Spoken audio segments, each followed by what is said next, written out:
So are you looking for a wide-angle glass for your camera? You're in the right place.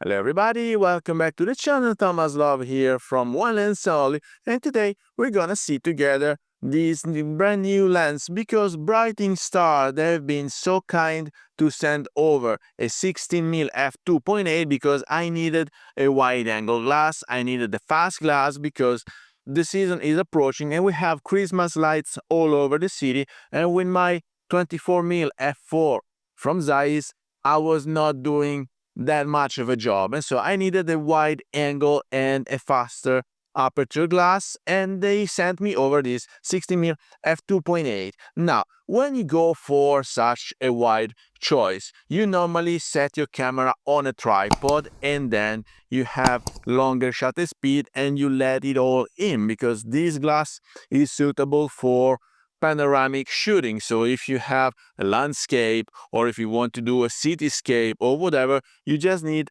your tripod and you need longer shutter speed to take advantage of the wide angle that you're having. But since this is also a fast glass, because f2.8 it's a fairly fast aperture, I wanted to run and gunning. I'm impatient by nature, and so the moment I received this glass, I didn't want to wait to plan accordingly, to plan the evening and to set up the tripod and to study the places where I had to go and set it up. I will do it, of course, in the next few days, so stay tuned because we're having a proper review of this glass and all of these capabilities. But I really wanted to mount it on my camera and see what are we talking about, because I'm a bit spoiled when it comes down to image quality. So the very first thing that I want to check in a glass, even before started talking about it, do the unboxing and stuff, is to see if it's worth it. And I have to say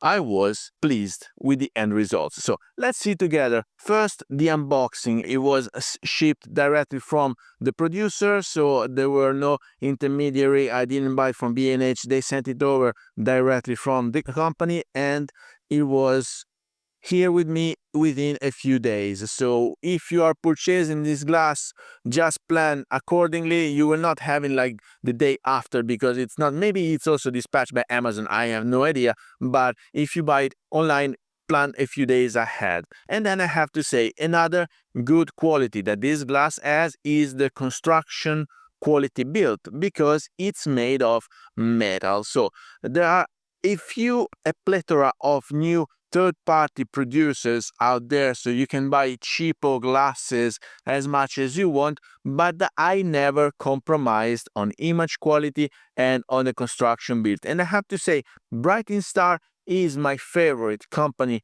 among the lower cost glasses, because they sent me already the 28mm M-mount, which I assessed, and if you missed the episode, please find it up here. They sent me already the 50mm f1.4 autofocus APS-C. If you missed this episode, please find it up here. And in both cases, I was so very happy with the image quality and the construction build, and this is the third confirmation that this company is working properly. So the assembly is made of metal. They have this cap, because the petal here, I don't know if you can see it, otherwise I will shoot some more close-up images of the glass.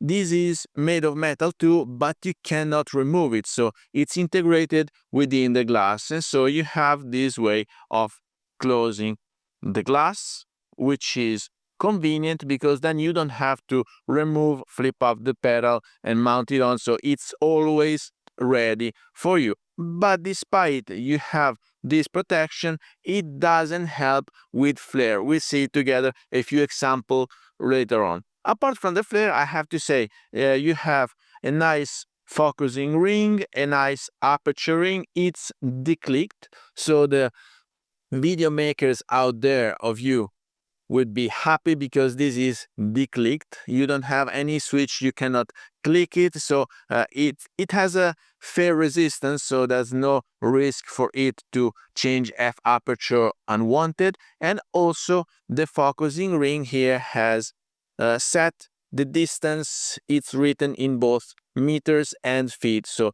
whatever, even the colleagues in the States will be happy. They can set the distance in feet. But the other reason why I wanted to go out run and gunning, it's after the 2 meters or 6 feet and something setting, then you can set it to infinite. And so yesterday night I was just going around downtown with this glass set to infinite, because after 2 meters it's set to infinite.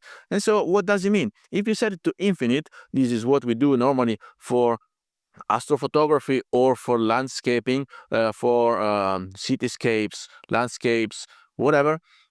You set it to infinite. That means that everything is in focus, but nothing really is, because if you also set the f aperture to 2.8, you have a shallow depth of field. So normally when you set to infinite, once again you set it on a tripod, you set a narrow f aperture, meaning a broad depth of field like f11 or such. But in this case I did set it to infinite and f aperture 2.8, meaning that I was able to go out there shooting photos, recording videos, running gunning with no tripod, just using the IBIS in my camera. Now, since this doesn't have the contacts for the EXIF data to be transferred, the camera doesn't really know when you're focusing, so I could not use the magnification, which is so much helping, especially if you're using Voigtlander's manual glasses, because they have the EXIF, and so the camera knows when you're zooming and it will magnify the area where you're setting the focus. This doesn't do it, so you have to look into the EVF or use the peaking display. But apart from that, I have to say f2.8 and infinite, I was able to go around and not care much about the settings in the camera, but just care about the composition. So the story that I wanted to tell and to show you, both for videos and with photo. Now, with videos, another thing that's my user error is that when I set this glass, since it's not a native lens, the camera didn't know what focal length it used, and so it set automatically to have the stabilization on 8mm, what I had to set it myself to 16mm, which is the focal length of this glass. And so in the very first examples of the video recording, you will see a bit of warpiness, but it's just a user error. So stay tuned, because in the end review of this glass, this is not gonna happen.